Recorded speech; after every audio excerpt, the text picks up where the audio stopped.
Hi dears, എൻ്റെ എല്ലാ പ്രിയപ്പെട്ട കുട്ടികൾക്കും ഏഗൺ SSLC ചാനലിലേക്ക് സ്വാഗതം. ഞാൻ നിങ്ങളുടെ സ്വന്തം രചന മിസ്. അപ്പം മലയാളം അടിസ്ഥാന പാഠാവലി എക്സാം നമ്മൾ തകർത്തെഴുതും എന്ന കോൺഫിഡൻസോട് കൂടി നമ്മൾ ഇന്ന് ചെയ്യാൻ പോകുന്ന കോണ്ടന്റ് വീഡിയോ അമ്മയുടെ എഴുത്തുകളാണ്. നിങ്ങൾ എല്ലാവരും ചോദിച്ചിട്ടുള്ളതാണ്, മിസ്സേ അമ്മയുടെ എഴുത്തുകൾ വീഡിയോ ഒന്ന് ചെയ്യുമോ. അപ്പോൾ അതുപോലെ തന്നെ എന്താണോ വളരെ സിമ്പിൾ ആയിട്ട് നിങ്ങൾക്ക് പറഞ്ഞു തരാൻ വേണ്ടിയിട്ടാണ് മിസ് ഇവിടെ എത്തിയിരിക്കുന്നത്. അപ്പോൾ നിങ്ങൾ എന്ത് ചെയ്യണം, ആ ചാനൽ ആദ്യമായിട്ട് കാണുകയാണെങ്കിൽ ഒന്ന് ലൈക്ക് ചെയ്ത് സബ്സ്ക്രൈബ് ചെയ്ത് ഷെയർ ചെയ്ത് അപ്പം മാക്സിമം എന്ത് ചെയ്യണം, എല്ലാവരിലേക്കും എത്തിക്കാൻ നിങ്ങൾ ശ്രമിക്കുക. അപ്പം അമ്മയുടെ എഴുത്തുകൾ നമുക്കറിയാം എന്താണ്. ഇവിടെ വായിക്കുന്ന സമയത്ത്, ഈ ഒരു കവിത വായിക്കുന്ന സമയത്ത് ഒരു മകൻ മകൻ എവിടെയാണ് താമസിക്കുന്നത്? നഗരത്തിലാണ് താമസിക്കുന്നത്. അവിടെ വീടിന് എന്താണ് മൂടി കൂട്ടുന്ന സമയത്ത്, വീടൊന്ന് പുതുക്കി പണിയുന്ന സമയത്ത് അവിടെ അമ്മ അയച്ച കത്തുകളൊക്കെ ഈ പെട്ടിയിലാക്കിക്കൊണ്ട് മകൻ എവിടേക്ക് ചായ്പിൽ വേസ്റ്റുകളൊക്കെ നമ്മൾ വീട്ടിൽ അനാവശ്യമായ സാധനങ്ങളൊക്കെ സൂക്ഷിക്കുന്ന സ്ഥലത്തെയാണ് നമ്മൾ ചായ്പ് എന്ന് പറയുക. അവിടേക്ക് മാറ്റി വെക്കാൻ തുനിയുകയാണ്.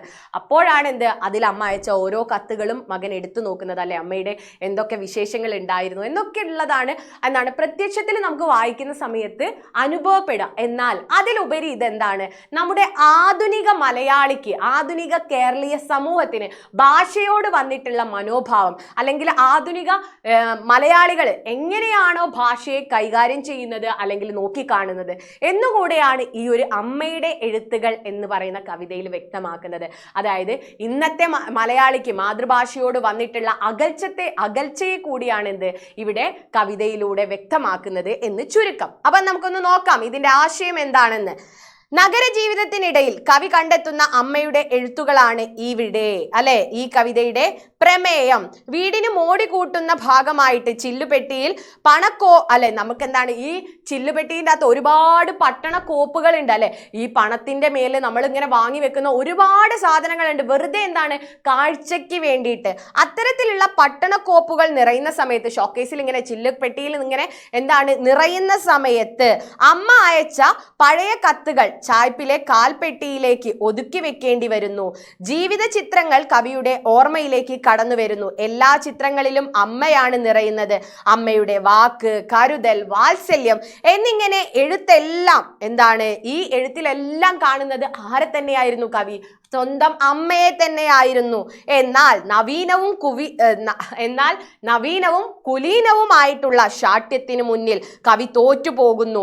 നഗരജീവിതത്തിലെ തിരക്കുകൾക്കിടയിലും അമ്മ കത്തുകൾ നാദമായിട്ടുള്ള നാവിലെ തേനായിട്ട്, നാഭിയിലെ സ്പന്ദനമായിട്ട്. നമുക്കറിയാം പൊക്കിൽ കൊടി ബന്ധമാണ് അമ്മയും മകനും തമ്മിലുള്ളത്.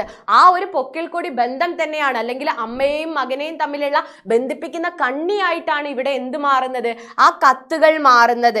എത്ര പുരോഗതി പ്രാപിച്ചാലും അമ്മയുമായുള്ള ബന്ധം മുറിച്ചു മാറ്റാനാവില്ല. അതുപോലെ തന്നെയാണ് നമുക്ക് ഭാഷയുമായിട്ടുള്ള ബന്ധം എന്ന് പറയുന്നത്. നമ്മുടെ മാതൃഭാഷ നമ്മൾ ഏതൊക്കെ രാജ്യത്തെ എത്ര ഇംഗ്ലീഷോ ഫ്രഞ്ചോ ജർമ്മനോ ഏത് ഭാഷ സംസാരിച്ചു കഴിഞ്ഞാലും നമ്മൾ ചിന്തിക്കുന്നത് ഏതിലൂടെയാ? നമ്മുടെ മാതൃഭാഷയിലൂടെ അല്ലടാ.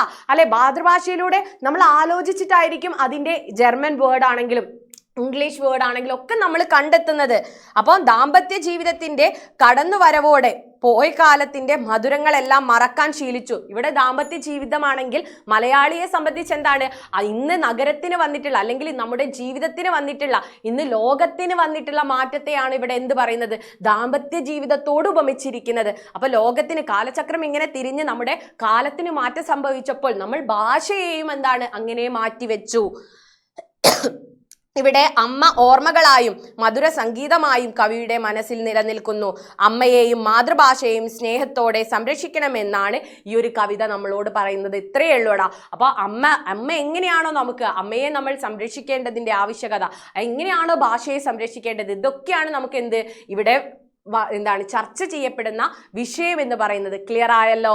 ഇനി ചിന്മുദ്ര. ചിലപ്പോൾ നമ്മളോട് ഒരു മാർക്കിന് ചോദിക്കാറുണ്ട് കേട്ടോ. ചിന്മുദ്ര എന്ന് വെച്ച് കഴിഞ്ഞാൽ മനസ്സിന്റെ മുദ്ര എന്നാണ് അർത്ഥം. ഇവിടെ അതുപോലെ തന്നെ ഒന്ന് രണ്ട് ക്വസ്റ്റ്യൻസ് കൂടെ നമുക്ക് ഇവിടെ നോക്കാം. ആര് വായിക്കും ഈ മായുമി എഴുത്തുകൾ?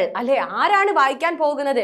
ഇത്രയും പഴഞ്ചനായിട്ടുള്ള മാഞ്ഞു പോയിട്ടുള്ള ഈ എഴുത്തുകൾ ഇനി ആരാ വായിക്കാൻ പോകുന്നത്? അതുപോലെ തന്നെയാണ് ഭാഷ എന്ന് പറയുന്നത് ഒരുപാട് വർഷം മുന്നേ ഉണ്ടായിട്ടുള്ളതാണ്. ഇന്ന് ഒരുപാട് കാലം മാറി. ഇന്ന് എല്ലാവരും സംസാരിക്കുന്നത് എന്താണ്? ഗ്ലോബൽ ലാംഗ്വേജ് ആയിട്ടുള്ള ഇംഗ്ലീഷാണ്. പിന്നെ എന്തിനാണ് നമുക്ക് ഈ ഒരു നമ്മളിങ്ങനെ മാറ്റി നിർത്തുന്നത്? ഈ ഒരു മലയാളം നമുക്ക് എന്തിനാണ്? ആ ഒരു ചിന്താഗതി തന്നെയാണ് ഇവിടെയും പറയുന്നത്. മാതൃഭാഷ മാഞ്ഞു മാഞ്ഞു പോവുകയാണ്. അതിലുള്ള കവിയുടെ സങ്കടവും ഉത്കണ്ഠയുമാണ് ഇവിടെ ഈ വരികളിലൂടെ വ്യക്തമാക്കുന്നത്. 4 മാർക്കിന് ചോദിച്ചാൽ നിങ്ങൾ ഇൻട്രൊഡക്ഷൻ എഴുതണം. എന്നിട്ട് നമുക്ക് നമ്മുടെ ഇന്നത്തെ കേരളീയർക്ക് മലയാള ഭാഷയോടുള്ള വന്നിട്ടുള്ള ആ ഒരു മനോഭാവം എങ്ങനെയാണെന്നൂടെ വ്യക്തമാക്കണം. മനസ്സിലായല്ലോ?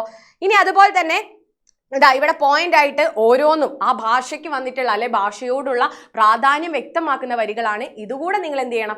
ഒന്ന് നോട്ട് ചെയ്യണം അല്ലെ. നമ്മുടെ ഭാഷയും സംസ്കാരവും അറിയാതെയാണ് ഇന്നത്തെ പുതുതലമുറ വളരുന്നത്. മാതൃഭാഷയോടുള്ള തനിമ എന്താണെന്നും ഈണവും ഉച്ചാരണവും അമ്മ ആരാണെന്നും മാതൃഭാഷയാകുന്ന അമ്മയുടെ തുടുപ്പുകൾ എന്താണെന്നും നമ്മുടെ വരുന്ന തലമുറ ചോദിക്കും അല്ലെ. അവരുടെ മാതൃഭാഷ എന്തായിരുന്നു, അമ്മയുടെ മാതൃഭാഷ എന്തായിരുന്നു എന്നൊക്കെ വരുന്ന തലമുറ നമ്മളോട് ചോദിക്കും. അപ്പൊ നമ്മൾ എന്താണ്? കൈമലർത്തുകയെ നമുക്ക് വിധിയുള്ളൂ. അങ്ങനെ മാതൃഭാഷയ്ക്ക് ഇന്ന് സംഭവിച്ചു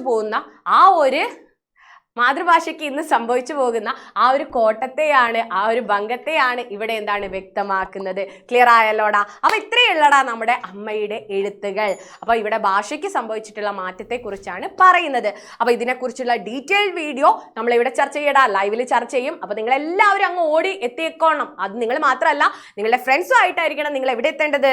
ലൈവിൽ എത്തേണ്ടത്. അപ്പൊ എല്ലാവർക്കും ലൈവിലേക്ക് സ്വാഗതം.